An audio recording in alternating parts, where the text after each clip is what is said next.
Theresa May is meeting EU leaders in Sweden this morning, where she's expected to offer more money to settle the so-called Brexit divorce bill. But the Irish Foreign Minister has told Boris Johnson that Ireland needs at least 4 or 5 years before a comprehensive agreement can be reached.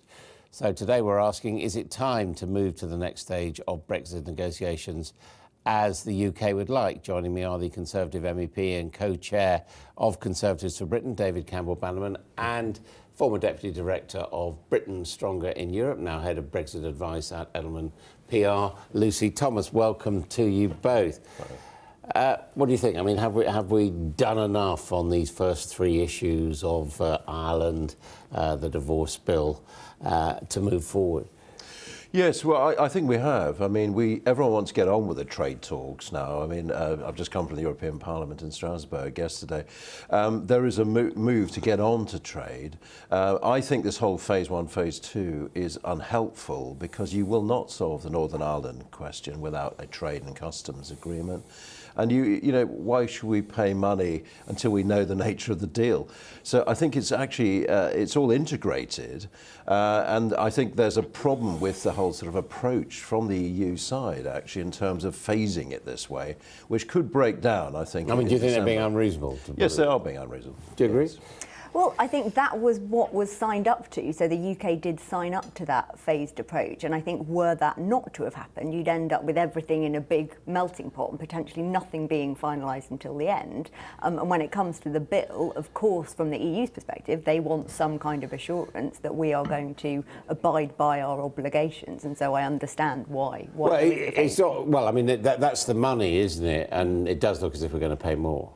Yeah, and I think that is to do with what our obligations are and actually what Theresa May herself has said, which is that nobody should be left any poorer, nobody should have to pay in any more into the pot of the remaining EU countries. So it's simply, you know, the UK abiding by what we've signed up to. I mean, Boris Johnson said they could whistle, not a penny. Well, I think what you're buying is goodwill. I mean, the House of Lords Committee under Lib Dem, I say, found that we actually have no legal obligation to pay any money.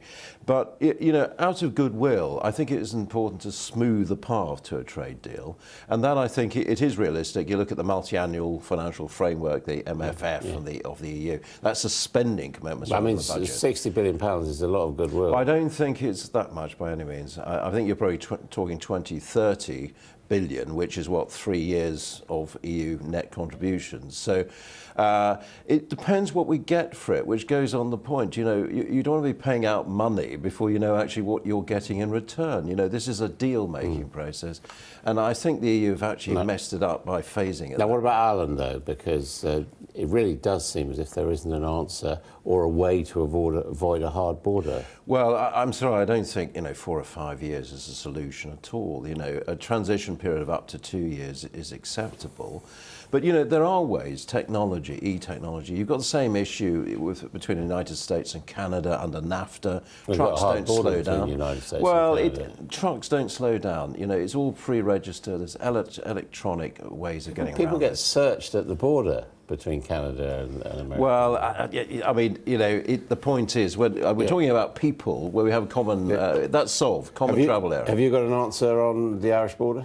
Well, I think as Ireland and in fact the EU have said, the simplest way is for the UK to stay in the customs union because then you don't have these problems. Now, clearly, politically, the UK has made a decision not to do that, but that is in fact the only way that you don't end up with some kind of checks. And even if, as David says, you have the sort of frictionless option, say, between Norway and Sweden, well, trucks on average wait for 2 hours. And even if you move it back from a sort of a physical border, you do things electronically. But I mean, 4 or 5 years to sort something out, I mean, that seems like an awfully long time. Well, I think it seems like we're only going to have sort of heads of terms agreement by the time the Article 50 process has ended. And to try and form an agreement on so many technical issues is going to take a very, very long time. So, I mean, I think whether it's 4 or 5 years, I don't know. Look at the Canada free trade model with the EU. That was 7 years in the making. And what? And in the meantime, we'd stay in everything. Would that be acceptable? I was just on the 7-year point. Look, only 3 years for negotiations. We start from a very different point. We don't have any tariffs. We don't have any quotas, and our laws are convergent. So we start from a very different place. I worked on the Canada trade deal. I think a trade deal could be very straightforward if we all agree to start from the same place. If you go back to tariffs, that's a different issue. But that's what we want. And I don't think President Macron wants 40% tariffs on French cheeses or 12% on French wine. You know, I think we're now getting into a situation where the EU is beginning to panic, like the Germans are, about, you know, the size of our market, that we're the second largest export I mean, I market. just wonder, from your perspective, are you beginning to panic? Because, what, we're 18 months away from leaving you, and we could just crash out, couldn't we? Well, crash out. I mean, what do we mean crash out? I mean, we go to WTO rules, which is the same as America, United States, or China, or India, or Japan has with the EU at the moment. We go to that. I mean, that would mean, never mind the Irish border, that would mean at Calais there'd be massive you go back to tariffs. Now, that's not our ideal scenario. You want a deal. But, you know, if they're making it too unreasonable to get a deal, I mean, actually, what we could do is go to WTO rules and then do a free trade agreement without these negotiating guidelines, with no cash. Canada didn't pay anything for 99% access to the single market and no freedom of movement. But it does all require goodwill, and you're effectively saying if they are unreasonable, we'll cut off our nose to spite our face. So we'll have tariffs, we'll have checks. But you don't think they are being unreasonable? Well, I think in any negotiation, the two sides are going to come from a different place. And I think if you look at these sort of Commission guidelines on a free trade deal, which were leaked this week, they're saying that we can have a Canada-style option, but actually if we want to pick and choose around things in services or financial services, that's going to be really, really difficult. And so I think all of those saying we're going to get this wonderful deal are perhaps not.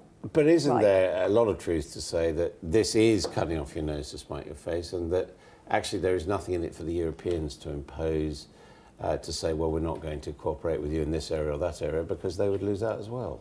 Yes, and ultimately both sides do want to have a good deal. They don't want it to be detrimental to their businesses and their economies, and so each will move towards each other. But I think if you look at the importance of our trade with the EU is far higher as a proportion than theirs with us, and so I think for me that's where the leverage comes, because the EU, come what may, wants to preserve its integrity and wants to show that to leave is not a good idea and you won't be better off. If the UK ended up in a similar position to Norway, would that be acceptable to you? No, that's the EEA agreement.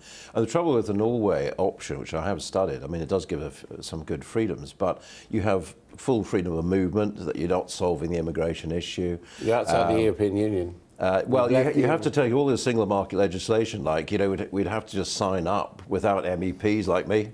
I don't think it's a good option. I think somewhere between Canada and the EEA, I've got a conference on Tuesday next week, just to plug that, about the options outside. And I believe in Super Canada, which is bigger, better, wider, with more on services. You know, you're right to mention services. But 80, we can bolt 80% of our economy, on. which as far as the EU is concerned, services wouldn't. Well, there's no real services. Well, you have to come back and tell us about the Super Canada. I will go on and on. Thank you both very much indeed.